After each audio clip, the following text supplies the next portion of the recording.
Fase 1. Definir. Durante un proyecto de M&A&C, la fase de definición se ocupa de identificar el problema, definir los requisitos para el proyecto y establecer metas para el éxito. Los requisitos y el establecimiento de objetivos se relacionan con una variedad de factores y dependen de la orientación del equipo de liderazgo y los presupuestos esperados, y los líderes Six Sigma pueden usar varias herramientas dentro de la fase para crear flexibilidad que permita una variedad de tipos de proyectos. En un proyecto de M&A&V, la etapa definir es un poco más rígida. Los equipos también tienen que identificar un problema y comenzar a definir requisitos, pero los requisitos deben realizarse dentro de un entorno de gestión de cambios. A veces, las organizaciones cuentan con un programa de gestión de cambios, lo que significa que los equipos Six Sigma deben incorporar todos los requisitos de ese programa en las fases de M&A&V. El equipo también trabaja para definir los requisitos del cliente para crear una vara de medir con la que se pueda comparar el desarrollo del proceso. Algunos de ustedes se preguntarán, ¿qué es la gestión de cambios? Bueno, la gestión de cambios se refiere a un proceso gestionado de cerca para realizar cambios en una organización. Fase 2. Medir. La fase de medición de M&A&C es cuando los equipos utilizan datos para validar sus suposiciones sobre el proceso y el problema. La validación de supuestos también se fusiona con la fase de análisis. La mayor parte de la fase de medición se ocupa en recopilar datos y formatearlos de manera que se puedan analizar.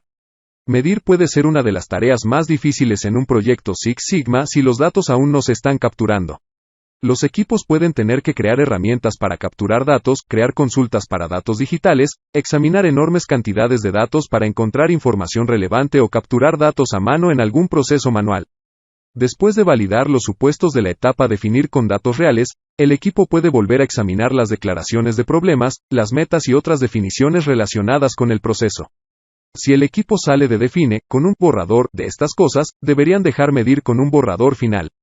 Los equipos también trabajan durante las fases de medición para medir las entradas y los pasos clave en el proceso en preparación para definir.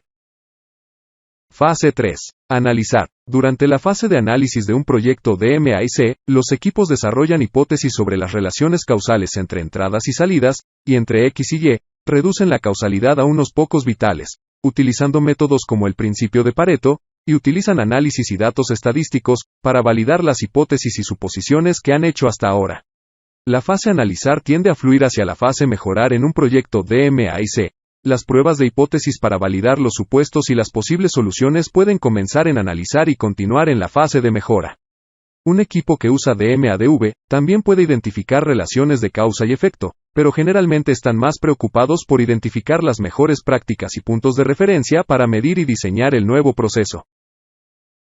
Fase 4. Mejorar o diseñar. Los equipos Six Sigma comienzan a desarrollar las ideas que comenzaron en la fase analizar durante la fase mejorar de un proyecto. Utilizan estadísticas y observaciones del mundo real para probar hipótesis y soluciones. La prueba de hipótesis en realidad comienza en la fase de análisis, pero continúa durante la fase de mejora a medida que los equipos seleccionan las soluciones y comienzan a implementarlas. Los equipos también trabajan para estandarizar soluciones en preparación para implementar procesos mejorados en la producción diaria y los empleados que no pertenecen al equipo. La cuarta fase es donde los proyectos de M&A&V comienzan a diferir sustancialmente de los proyectos de M&A&C. En realidad, el equipo trabaja para diseñar un nuevo proceso, que implica algunas de las pruebas de soluciones mencionadas anteriormente, pero también implica el mapeo, los principios del flujo de trabajo y la construcción activa de nuevas infraestructuras. Fase 5. Controlar o verificar.